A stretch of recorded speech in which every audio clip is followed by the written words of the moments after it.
Let's head to Niger now. And ECOWAS army chiefs will meet in Accra on Thursday, August 17, to discuss a possible intervention in Niger, where a military junta held a coup last month.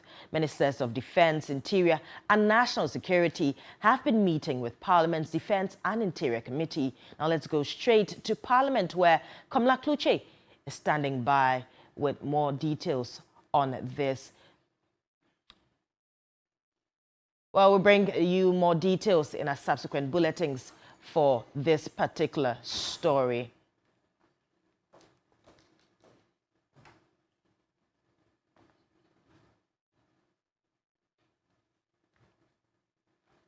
Let's still stay in Niger now. An international security consultant, Colonel retired Festus Abuaje, is questioning the basis of a military intervention in Niger. He said Ghana could compromise its national sovereignty should it contribute troops to the ECOWAS standby force.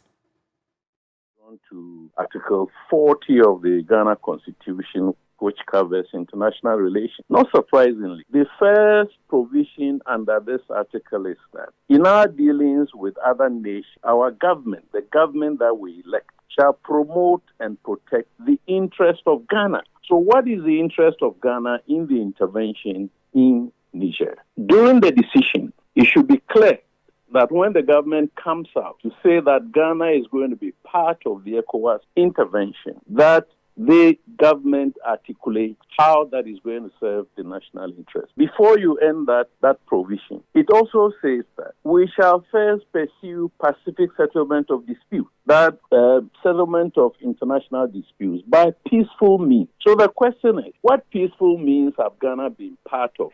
So far, Ghana has not told us what the risks are. You see what I mean? It's just saying that we belong to a multilateral organization called ECOWAS, signed the ECOWAS Treaty and so on and so forth.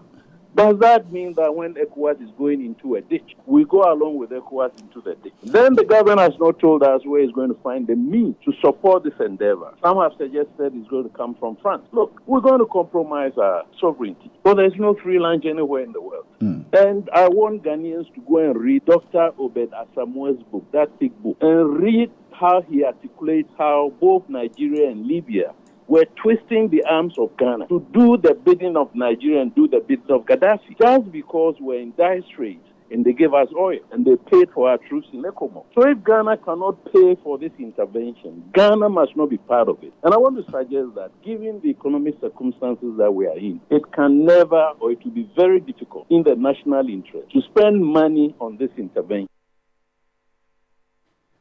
Now, former Nigerian President General Olusegun Obasanjo has blamed poor leadership and governance for the continent's woes. He believes change can occur if the youth take a key role in governance and positively change the narrative. He was speaking at the 15th African Youth and Governance Summit at Bankasim in the Central Region.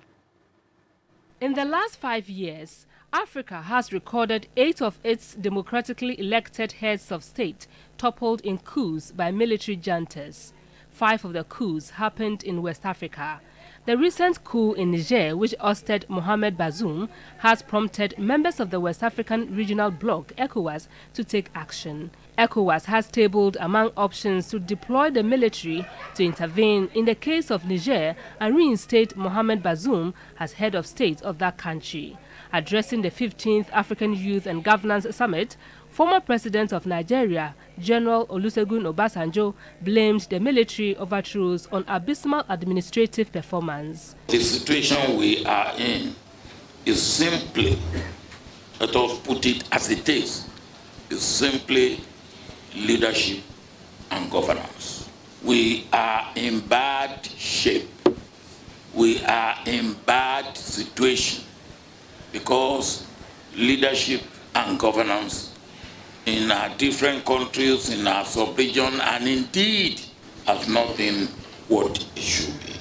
And what we have in West Africa today is not just unconstitutional change of government that will transition to civilian or civil government quickly. I visited one of the countries not too long ago, and after 2 nights, I came out with the feeling that young boys who are in charge of government, military, are not thinking of transition, they are thinking of one generation. They believe they require a generation to bring about the necessary change to the vestiges of colonialism and bad governance. He urged the youth to stand up and change the status quo when need be. I would like to throw a challenge to all young people gathered here to be bold and challenge status quo and conventions. One of the problems young people are facing in Africa is lack of opportunity. The summit was attended by more than 65 delegates from 26 African countries. Now, away from that, the National Labour Commission, NLC, and the Colleges of Education Teachers Association of Ghana, CTAG, are set to meet today over service of condition. CTAG has been on strike since August 1, with no intention to back down on their demands and to call off the strike. An earlier scheduled meeting with the NLC was cancelled last week at the request of CTAG. National President of CTAG, Prince Himan, said the NLC had always demonstrated bias towards the members. Hence, they will insist on evidence and signs of goodwill before giving any contrary directive to their members.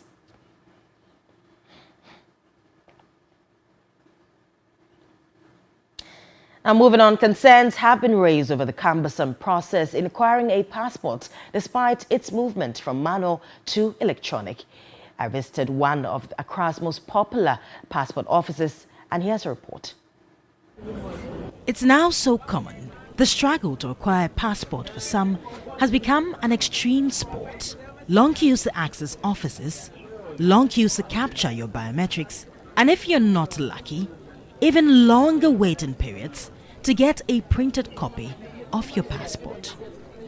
Yeah, I applied for a passport somewhere last year around December, and up till now I've not gotten it, and that was even premium. So I personally do not understand what's happening in the country, because I've been to the passport office a couple of times and then they will tell you that it's not yet ready, go and come. 3 years ago, it seemed all was about to change when the passport acquisition process was meant to go fully digital, as the system got rid of middlemen who dragged it out and profited from it. But it did not last. Complaints about a lack of printed material caused long details in issuance of passports. It is frustrating those desperately in need of passports. At times I wonder if we are still living in a country like Ghana. I applied for my passport, that was in January. The last time I went there, I was directed to go and see somebody, only for that person to tell me that if I want my passport within a week or a month, I should pay 600 cedis. And I was like, how?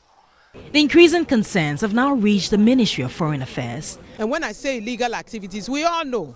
Just 2 days ago, the report in the Daily Guide that the issue of Goro people involved in our passport acquisition process has become rife.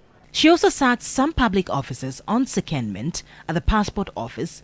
Patrons today complained nothing much has changed, especially for those who go through the normal process. I was told by a friend that filling it online and then getting through the normal process is quite difficult. So you pay something small, you go fast. So actually I needed a passport for something urgently. So I recommended for the premium. So the lady took me 1,500 and then promised to do the premium for me, but ended up doing the standard, of which I think is a cheat. For now, many can only cling on the hope that the acquisition process might work for all as it should. Judith Awachitando, TV3 News, Accra. Now, away from this, more victims are expected to testify in the WA serial defilement case today after 9 others had their turn before the judge on Tuesday. Hearing on the first day, which was not open to the public, stretched for over 2 hours, with the accused unable to directly address the victims. Ahmed Rashid, aka Anata, is charged with 18 counts of defilement, attempted defilement and indecent assault. On Tuesday, August 15, he was to meet several of the victims for the first time because a hearing started behind closed doors. 9 of the survivors appeared to testify against him during the more than 2 hours of closed-door court hearings. The accused became sober upon seeing the victims and dropped his head, unwilling to face them directly. As the case progressed, the judge had to repeatedly tell him to maintain his posture. More victims are scheduled to testify on Wednesday, August 16, which increases the likelihood that the hearing will be over in a record month, according to the prosecution led by the Chief State Attorney Said Shakor. It's also important, and the law actually mandates us to protect their identity, to try and rehabilitate them in a sort. So we are taking every step that is necessary to secure the witnesses. But the witnesses were quite graphic, and you wouldn't believe they were children. They told the story in a very, very consistent, very coherent manner. We want to make sure that all the children that are involved, we are able to take all that testimony before we bring in the technical people like the investigator, the medical doctor, to come and testify. Contrary to the chaotic scene on Monday, the court's premises was almost completely empty because of the extensive use of security personnel to uphold law and order. Let's do some transport stories now. And in a bid to reduce traffic and create a conducive business environment, the Greater Accra Regional Coordinating Council has served notice to restrict the movement of motorized tricycles.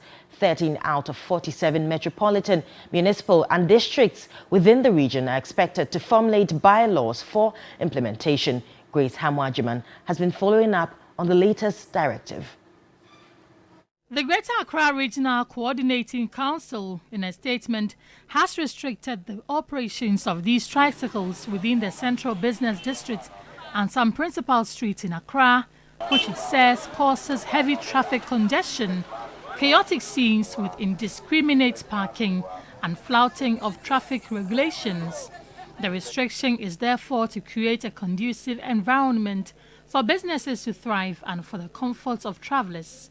Here at the Agbogboloshi Market at Old Fadama, these operators were busily going about their business without any knowledge of the new directive.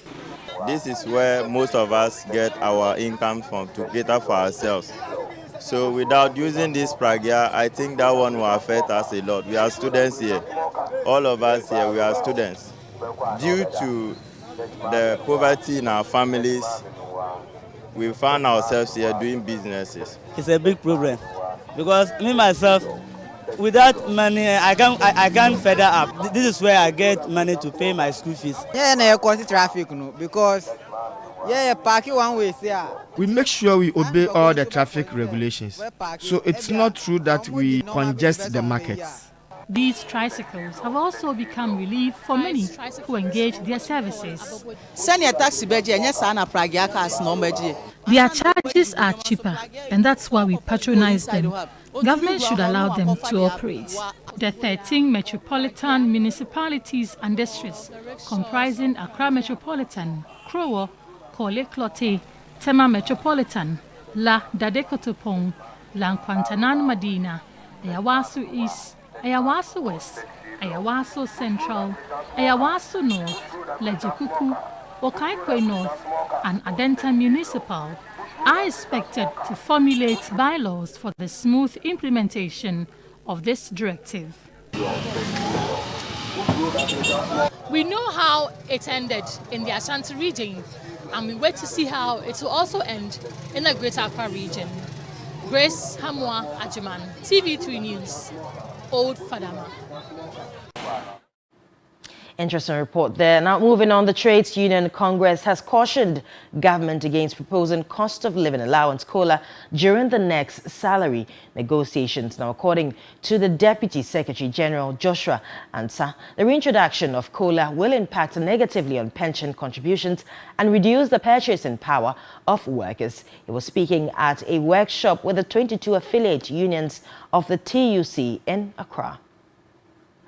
Before the 2023 salary negotiations, the government granted a 20% cost of living allowance to public sector workers. After negotiations, the 20% cost of living allowance COLA was withdrawn and 30% was granted as salary increment. The government expended 44.9 billion cedis to pay 700,000 workers. A new round of salary negotiations for 2024 are expected to begin soon.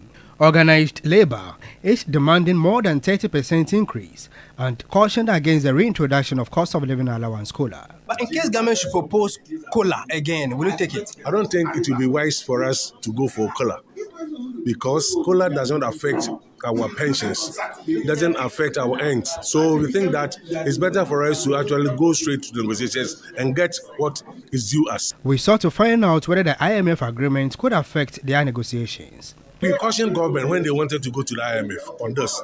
And I remember I made a statement that if the government still want to go to the IMF, we want to caution the government that their decisions and their conditions should not affect our minimum wage discussions in this very country. And I think we could still stand by that one. Meanwhile, the Sector Minister of Employment and Labour Relations, Ignatius Bafuewa, has called for calm on the labour front. Our sources within organized labor indicate that they will be asking more than 30% because last time they were giving 30%. How ready is government to afford that payment? Well, that has not come to the fore and I wouldn't want to preempt that for now. In case 50% is stable on the table, the ability... I'm saying that is not on my table yet and I wouldn't want to speak on that yet. Is it fair to say that you start negotiating somewhere at the end of this month? Because we have up to November to factor that in the budget. Well, I have indicated we're going to start soon. What that soon means, leave that to me. International Front, former U.S. President Donald Trump has been charged with attempting to overturn his 2020 election defeat in the state of Georgia. It is the fourth criminal case brought against him in 5 months. Trump, who is leading the Republican candidates for president in 2024, was indicted along with 18 other allies. He denies all 13 charges against him, which include racketeering and election meddling. He has said they are politically motivated.